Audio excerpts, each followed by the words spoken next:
Hello once again. Welcome to a brand new adventure. As some of you might know, do absolutely love an ASMR video. You guys love a chill out video. Most of my main content on the channel is chill out stuff.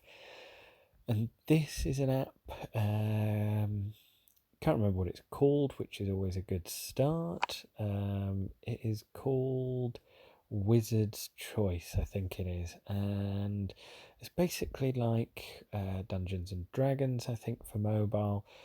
I thought I'd try it out. If it's any good, we'll continue the series, and hopefully you guys are familiar with Dungeons and Dragons. If not, you'll get used to it very, very quickly.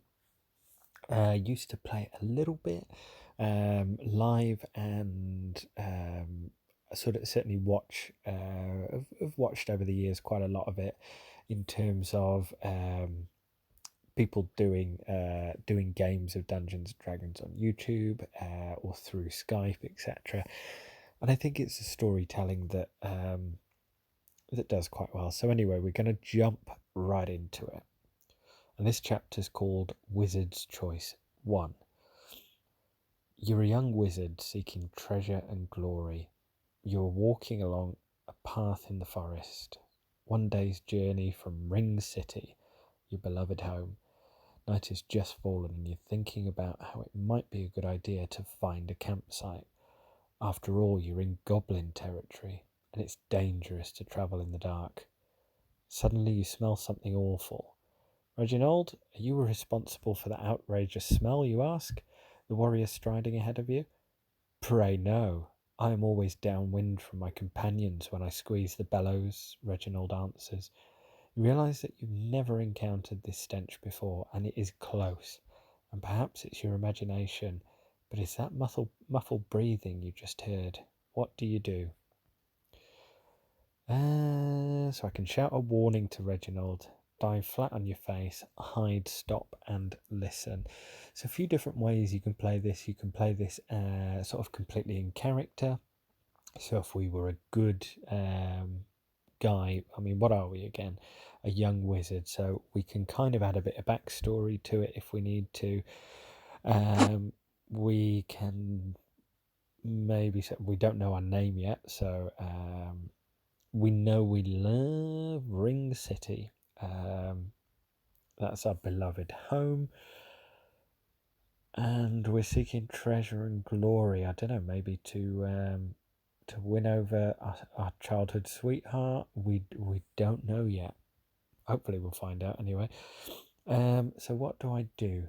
So Reginald. Now he looks a bit of a a guy, and I'm guessing we've probably spent some time with Reginald to have a good relationship with him. That's an incredible line there. Pray no, I am always downwind from my companions when I squeeze the bellows. I probably wouldn't shout a warning. I'd probably go more stop and listen. We don't know what it is yet.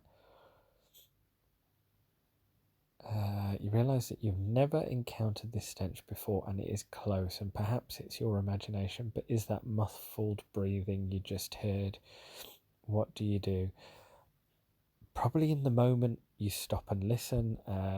With hindsight logic, you probably shout a warning to Reginald. Let's stop and listen. A clever move, you're a tricky one. So I get 1 point, 1 coin, and 1 luck. So I'm not quite sure what these are yet. Mana decreases by 2, morale increases by 2. No need to panic yet, you think. You grab Reginald by the shoulder. I thought he was quite a way ahead of us. But hey, apparently not. He's right in front of us. And gesture for him to be quiet. The two of you stand motionless for a few long seconds before you hear a low wheezing sort of breathing. Reginald must have heard it too, because he raises his sword defensively. A series of snorts is followed by several goblins with green-tinted skin charging out of hiding towards you. With an arcane word and a flourish of one hand, you send a bolt of fire into the leader of the charge, who drops to the ground, thrashing in flames. Reginald hacks down another with his sword. The remaining three run away, whooping and yipping.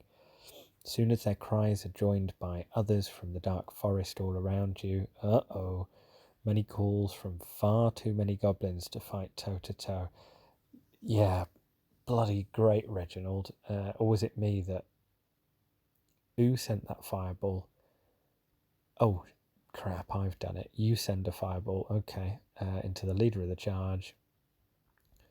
So it wasn't Reginald. Reginald was being stealthy, I wasn't. It's a hunting party tracking wild game, I wager. Human is a delicacy, much better than mutton, Reginald says. You regard the 2 dead goblins on the ground. Dead goblins are worth 10 gold pieces per head in the city. Luckily, you don't need to carry their heads around. The city authorities will accept their left ears. What do? Well, we came here for a reason. We're looking for fame and fortune. I think we cut the ears off. Get the ears, you exclaim as you pull your razor-sharp dagger from your belt. For a second, your sometimes slow-witted warrior sidekick doesn't understand, but as you start sawing away at the first ear, he gets the idea and fishes out his own dagger. Soon you have a bloody goblin ear stuffed into your own pocket, and Reginald has one of his own. Nasty? Very. However, 10 gold pieces are nearly 6 months of wages to a common labourer. Damn right. So you're willing to take the hit. What now? Reginald asks. Certainly there are excellent places to hide in the forest if we can just make it until morning. True, the goblins may have dogs, and their own sense of smell is keen, you say. We might climb a tree then. That would at least be defensible, Reginald suggests. You wish to be treed like a fox, with goblins barking underneath? If you wish a position that is both defensible and allows some freedom of movement, we should hasten to Castle Inverness. It is near and we could fortify ourselves behind those walls, Reginald says. Reginald with the strats. That's why he's on the big barks. You frown. It is a fortress, yes, but inhabited by what? Gods know what manner of creatures may have taken up residence in that ruin over the year. Oh, okay, so Castle Inverness isn't a friendly place, or an occupied place, possibly. We can hide in the forest, which I think we've just on that recent passage. It isn't a good idea. The dogs will be around. Climbing a large tree depends on our stealth, I guess, but I think the smell will give us away. I think probably our only chance is garrisoning the ruined walls. Castle Inverness is near. Let us take refuge behind those stone walls, you say. Goblin hunting calls echo from all around the forest as the two of you dash up the path 100 metres or so, where you find a fork in the road. The path to the right appears to be seldom used. Oops, swinging my sword there, since it is nearly overgrown. The path to the left is clear. Right, so hang on a minute. You dash up the path 100 metres where you find a fork in the road. The path to the right appears to be seldom used since it's nearly overgrown. The path to the left is clear and you think you see firelight down that way. Could this fire belong to the goblins, or if you're lucky, is it the campfire of another friendly adventuring party? I like that. Castle, never question a wizard or investigate the fire.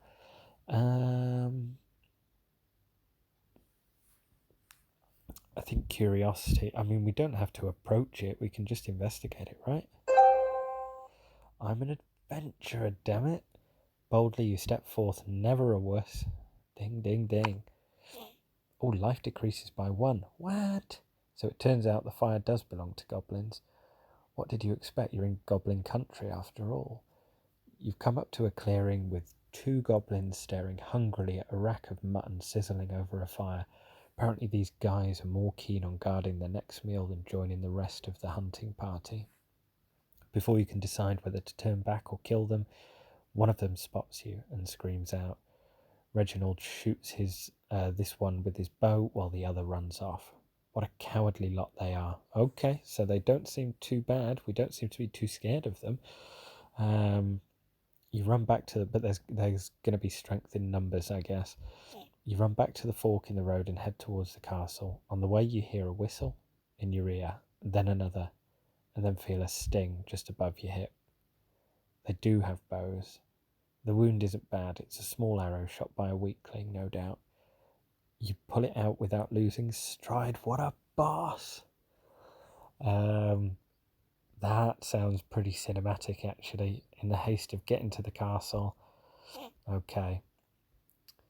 Watch a short video to get free coins. I strongly recommend you watch these as soon as you can. Oh, one of these. Right, I'm going to watch the video. Just because I think it'll unlock more stories. So, BRB. Well, would you believe it? It was an advert for Raid Shadow Legends. Those guys get everywhere. Press OK if you're awesome. Okay. Right, so I've got that now. Oh, can I watch it again? Okay, so you can watch a few actually, which I think it would be useful. Current coins, I've seen on the menu you do need coins to unlock the next chapters. Right, after a minute of stumbling down what is best described as a game trail, you see the shadowy husk of the ruin in the moonlight ahead. Unfortunately, the battle cries of your pursuers are closer than ever, and when you look back over your shoulder, you see glowing eyes. The two of you turn on a boost of speed, and soon the outer wall of the castle looms before you.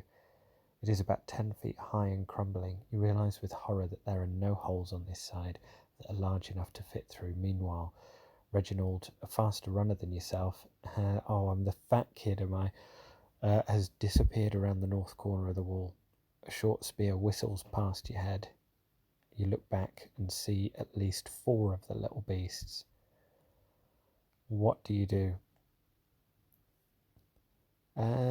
Follow Reginald, jump the wall, spell, or turn and blast them. Okay, so following Reginald, he is a faster runner than us.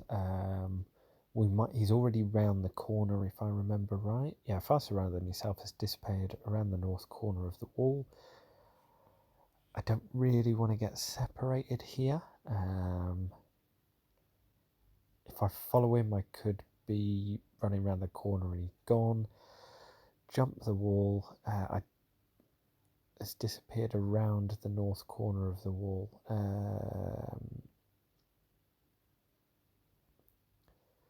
It's a little bit... okay, so jump the wall, but that wouldn't necessarily reunite me with... if I turn around and blast them... I mean, these guys are aware that I'm here, obviously. They're going to be drawing attention to me, probably with war cries. I don't mind that turn around and blast them. Uses some mana. I don't really like jump the wall spell. I could follow Reginald or I could turn and blast them. Yeah. Crushing move. Nice. Morale's increased there, good. Dive, filthy vermin, you shout as... okay, again, that's not what I'd shout, but I guess we're a character here. As you turn to face your pursuers, they are not far behind, and you only have to wait a few seconds before they are in range. You shout the spell trigger word, and a gout of flame erupts from your outstretched hand, engulfing 4 goblins. They scream shrilly for a moment, and then fall silent as their flaming bodies crumple to the ground. No more goblins are visible, so you run to catch up with Reginald. As you round the north side, you see him above a section of partially crumbled wall. He helps you scramble over the top and onto the rotten gangplank. He grins at you and nods in the direction you came from. Gods, you have struck terror into that advance party. However, they will call for reinforcements. We have the wall. The question remains, can we hold it? We could go in. You point to the castle. The castle keep beyond the courtyard. The castle is 3 stories tall, or at least it had been before most of the top floor collapsed. The second floor is barely any better. The fortress is as lifeless and still as a painting. Nevertheless, you wonder if anyone is looking back at you from the dark arrow slits of the first floor. Okay, so we've got the option of enter the castle or prepare a wall defence. That's probably just my paranoia. We could go in. You point to the castle keep beyond the courtyard. The castle is 3 stories tall, or at least it had been before most of the top floor collapsed. So it's about 2 stories. The second story is barely any better. Okay. So it sounds pretty run down. The fortress is as lifeless and still as a painting. Nevertheless, you wonder if anyone is looking back at you. I mean, from the sounds of it, there's not going to be much there. Let's prepare a wall defence. Gods know what's in that castle. Let us fight only one enemy at a time, you say. Soon the forest around you is dotted with glowing sets of eyes. It is difficult to count them as they appear and disappear behind the trees, but you guess 20 or more. Surely they will attack from all sides at once, says Reginald, and they can see at night like we can in the day. You consider a long, dry grass of the courtyard below. With some lamp oil, you could start a fine brush fire down there. The light of it could perhaps even the odds on these nocturnal creatures.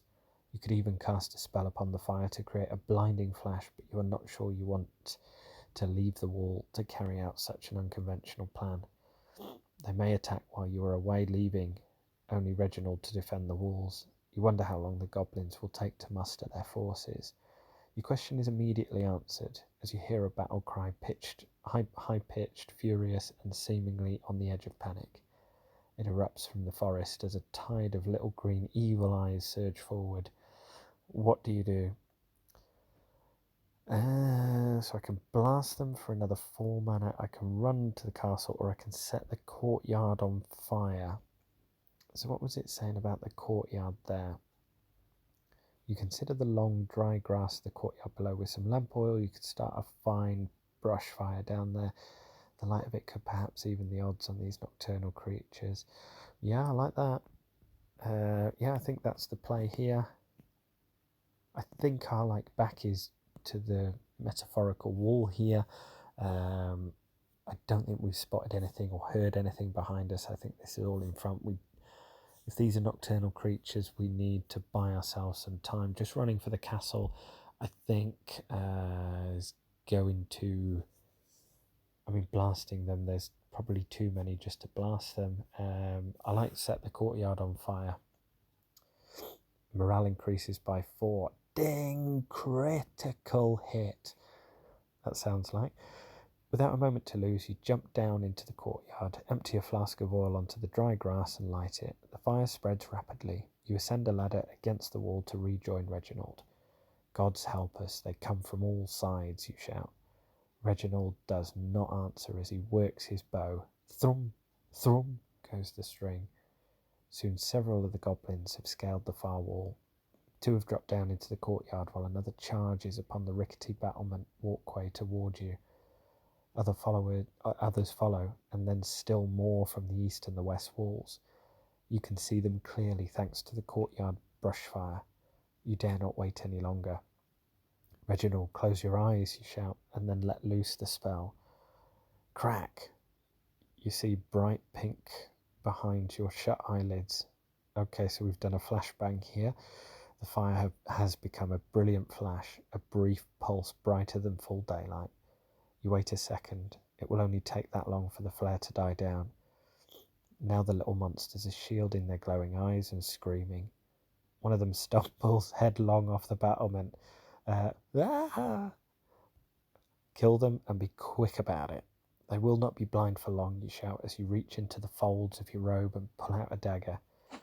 Reginald slings his bow and unsheathes his long sword. The goblins, still standing, are now waving their short swords and spears blindly in front of them. Reginald effortlessly bats these weapons aside with his long sword. With a single mighty cleave per creature, He cuts the goblins down one after another. For you, using a blade to dispatch foes is demeaning and dangerous. Blind or not, those vicious little monsters will slash and bite for their lives. Nevertheless, a long knife requires no manner, so you quickly get to work. You jump down into the courtyard where you have more room to manoeuvre. You run behind each goblin, thrust in your dagger, and immediately spring backward before your victim has a chance to swing at you. You smile to yourself. You're really on a roll. Gods, I hate goblins, you think. Just as you consider singing a song to better mock your blinded quarry, more of the little beasts come. A lot more. They scuttle over the walls like cockroaches. Eesh, okay. To the castle, you shout. Once across the courtyard, you open the large wooden double doors which shriek on rusty hinges. Inside, Reginald slams the bar and bars the door. The entrance chamber is large with a high vaulted ceiling. The stone walls are cracked and flaking. The ground is strewn with loose rubble. The air is stale. Aside from the double doors behind you, there are closed wooden doors on the north, east and west walls. Near the north door there is a stairway going up, but it is blocked by rubble. It is not long before the front doors begin to rattle violently. Through a nearby arrow slit you can see glowing eyes and the glint of axes chopping away at the door. You're not sure how long the barred portal will hold them. Reginald wants to hide deeper in the castle. On the other hand, this place smells of death.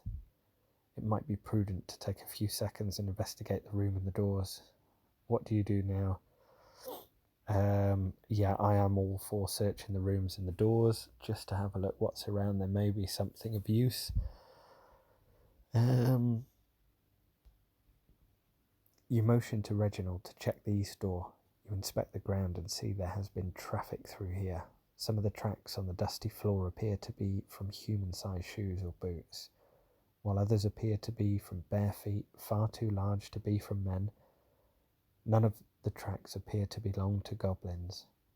Listening, you can't hear anything over the goblins thumping and screaming outside. You direct the light of your lantern at the northern door and are about to turn towards the eastern door when something catches your attention. Was that an eye, you wonder?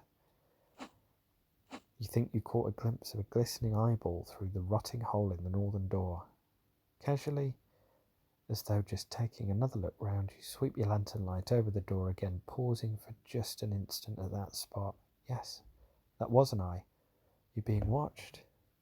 And although your glimpse of it was fleeting, you could tell the eye did not belong to a human. The white of the orb is pink with blood, while the retina is pitch black and large.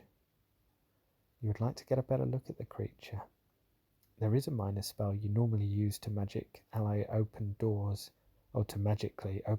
from a distance. You find it tedious opening doors yourself. As long as the door is unlocked, you could use this lazy wizard spell to open the eye door without being too close. On the other hand, that might frighten or anger whoever the eye belongs to. Perhaps you should just talk to it. Maybe you can join forces against the goblin.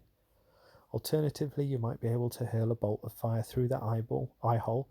Not an easy shot, but you have the element of surprise. Finally, there's the running option, a choice that has been keeping wizards alive for thousands of years. What do you do? Okay, so I've got the element of surprise. Well, I don't, because he's already seen us, or whatever the creature is has already seen us. I don't see the benefit really of shooting the eye hole. I guess kind of like character-wise, if a wizard is pretty cowardly and prone to like panicking, again, they don't sound like particularly brave. I mean, it sounds more like a dwarven option, talking to the creature. I mean, actually, Gandalf the Grey may as well. That's sort of something that he'd do. I don't see a benefit in just opening the door. Don't see a benefit in shooting the eye hole, and it's already seen us. Let's try and talk to the creature. Nice, okay. Oh god, that doesn't look good. You muster your courage, face the door, and raise your voice to be heard over the pounding and shouting of goblins. We mean you no harm. We wish only to crack. The door explodes open. Okay, there goes my theory. The light of your lantern streams into the doorway to reveal a huge muscled monster stooping over. He holds a massive spiked club in one hand and a melon-sized rock in the other. Oh, so he's going for a 2-for-1. Take us both out at the same time. He steps into the room. Neville's tongue, it's an ogre, Reginald curses. Greetings, you say, mustering your most cheerful smile. The yonder goblins are disrespecting your property. Let us join forces against them. Okay, we're going on the charm offensive. Just then, as the front doors of the castle burst open like a tidal wave crashing on the beach, a heap of goblins fall into the room, creatures one on top of another. A chorus of glee erupts from their fanged mouths. The ogre hurls his stone straight at you. Oh, what? I'm not even the aggressor here. You duck and hear a squishy thud behind you. Well, your diplomacy may not have exactly worked, but now there might be an opportunity. Time to let the ogre and the goblins become acquainted without you. Yeah, I completely agree.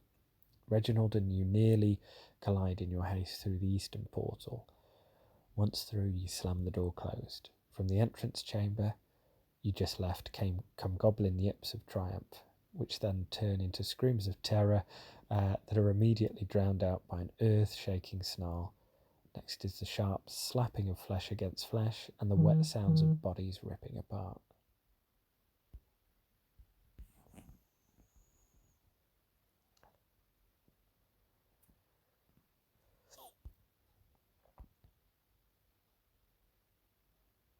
Oh, sorry, I thought I paused it there. My apologies, that was a Discord going off. Where were we? You run from one room to the next. The ogre is not much of a housekeeper. The castle is full of giant cobwebs and broken furniture. Finally, you enter a larger room, a dining room, as evidenced by a long wooden table and 2 fireplaces. You motion to Reginald to stop, and you both listen. Faintly, you can hear the far-off sounds of battle from behind you. Can't leave that way, you think. Just then you hear something else. Laboured breathing. And is that crying? Okay, so we're going to leave it there. Thank you very much for joining me. D&D I think can be incredibly cool. Just the story aspect of it. It's a lovely bit of escapism. And yeah, hopefully you enjoyed the first episode. I'm going to leave it on a cliffhanger. Always leave them wanting more, remember. So hopefully you've enjoyed the episode. Hopefully we're not in too much trouble here. Let me know if you would have done anything different. Let me know if you want to see any more from this series. It does look pretty cool. It's just kind of a nice chill out, thinking out loud, not a too laborious game, and you could just kind of dive in at any time. So yeah, that was pretty cool. Thank you for joining me if you've got it all the way to the end. If you have enjoyed the content, please feel free to leave a like, a comment, or a subscription to see future episodes as well. And I will see you all next time. And yeah, comment what you think I should do here. I'm not married to the idea of choosing myself. If I get enough responses one way or another. So anyway, there's battle happening behind us, and we can't leave that way, so we've got to go deeper. So just then you hear something else, laboured breathing. And is that crying? So do we investigate the sound, or do we turn and run? Anyway, I've been That's No Moon. Thanks for joining me once again, and I will see you all next time. Cheers, guys.